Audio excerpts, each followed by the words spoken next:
High self Ranjit Singh. आज हम बात करेंगे क्लास 9th में जो फर्स्ट चैप्टर हमारा चल रहा था बायोलॉजी के अंदर the fundamental unit of life. आज जो हमारा टॉपिक रहेगा, आज हम गोल्जी एपरेटस के बारे में स्टडी करने वाले हैं। गोल्जी एपरेटस जो कि सेल का इंटरनल ऑर्गेनल माना जाता है होता है। चलो इसके बारे में पढ़ते हैं। तो गोल्जी एपरेटस या गोल्जी बॉडीज़ कहा जाता है इसको। गोल्जी नाम कहाँ से पड़ा? गोल्जी जो पड़ा इसको डिस्कवर करने वाले साइंटिस्ट के नाम के अकॉर्डिंग पड़ा, क्योंकि गोल्जी एपरेटस को सबसे पहले डिस्कवर किया था कैमिलो गोल्जी ने। तो कैमिलो गोल्जी के नाम के आधार पर ही इस इंटरनल ऑर्गेनल का नाम पड़ा गोल्जी एपरेटस। क्या होता है गोल्जी एपरेटस? सेल के अंदर मेम्ब्रेन बाउंड वेसिकल्स होते हैं और उनमें स्टैक्स लगे रहते हैं। स्टैक्स होते हैं वेसिकल्स के, जिनको सिस्टर्नी बोलते हैं। क्या बोलते हैं?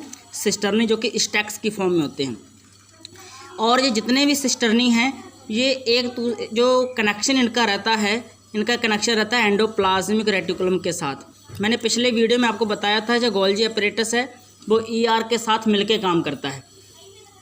इनका जो मेन काम होता है गोल्जी एपरेटस का, जो गोल्जी बॉडीज़ है क्या करती हैं, जो प्रोटीन है, जो प्रोडक्ट हैं, उनका स्टोरेज करते हैं, उसका जो मॉडिफिकेशन करेंगे और उनकी पैकेजिंग करेंगे। और उन प्रोडक्ट को जो पैकेजिंग है या मॉडिफिकेशन है जो कहाँ होता है, वेसिकल्स के अंदर होता है।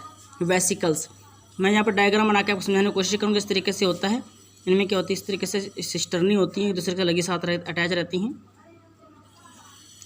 और इसमें क्या होते हैं, वेसिकल्स होते हैं इस तरीके से। वेसिकल्स, इन वेसिकल्स के अंदर क्या होती है, पैकेजिंग इनमें होती है, पैकेजिंग होती है इनके अंदर। इस तरीके से सिस्टर्नी लगी होती है। मैंने जो सेल का स्ट्रक्चर के बारे में आपको बताया था, तो मैंने आपको इसके बारे में समझाया था। तो जो वेसिकल्स के अंदर जो पैकेजिंग और मॉडिफिकेशन होता है प्रोटीन का, प्रोडक्ट का, बाद में फिर ये क्या करता है, गोल्जी एपरेटस RER के साथ, रफ एंडोप्लाज्मिक रेटिकुलम के साथ मिलकर ये उस प्रोडक्ट को तो वहाँ पर ट्रांसपोर्ट करते हैं जहाँ पर सेल में ज़रूरत होती है।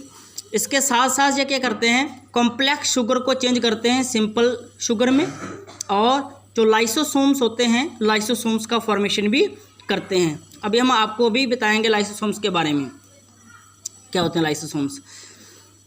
तो यहाँ पे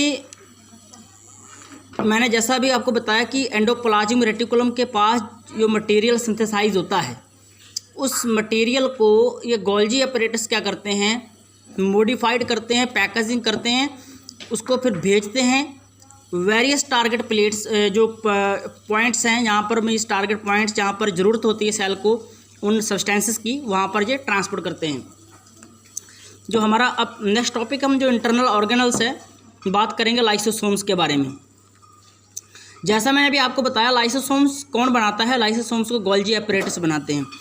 जो लाइसोसोम सेल्स के अंदर होते हैं और क्या करते हैं, इनके अंदर एंजाइम्स होते हैं। जो लाइसोसोम्स है ये एक ऐसे बैग होते हैं, ऐसे थैले होते हैं जिनके अंदर हाइड्रोलिटिक डाइजेस्टिंग एंजाइम होते हैं। मीन्स डाइजेस्ट करने वाले, वेस्ट को डाइजेस्ट करने वाले एंजाइम्स होते हैं।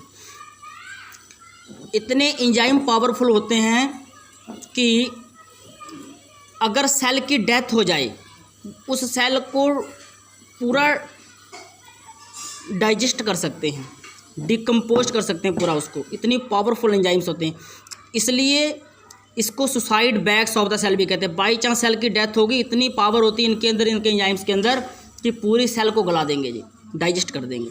इसलिए इनको suicide bags of the cell कहते हैं। नॉर्मली वेस्ट जो होता है सेल के अंदर, उसको डिस्पोजल करते हैं, मीन्स वेस्ट आउट करते हैं, ठीक है।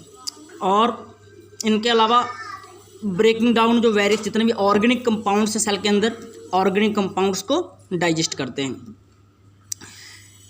यहाँ पे मैं एंजाइम्स की बात कर रहा था कि जो लाइसोसोम्स हैं, इनके अंदर जो एंजाइम्स होते हैं, बहुत पावरफुल एंजाइम्स, वो जो एंजाइम्स हैं, इन एंजाइम्स को कौन बनाता है? इन एंजाइम्स को बनाया जाता है RER के द्वारा। रफ एंडोप्लाज्मिक रेटिकुलम है वो इन एंजाइम्स को बनाते हैं। ये बात हमको यहाँ पे समझनी है कि लाइसोसोम्स के अंदर जो काम करने वाले एंजाइम्स हैं उनको कौन बनाता है, RER के बारे में। आज हमने क्या सीखा? आज हमने 2 इंटरनल ऑर्गेनल्स की बात की है, गोल्जी एपरेटस एंड लाइसोसोम्स के बारे में। Thank you.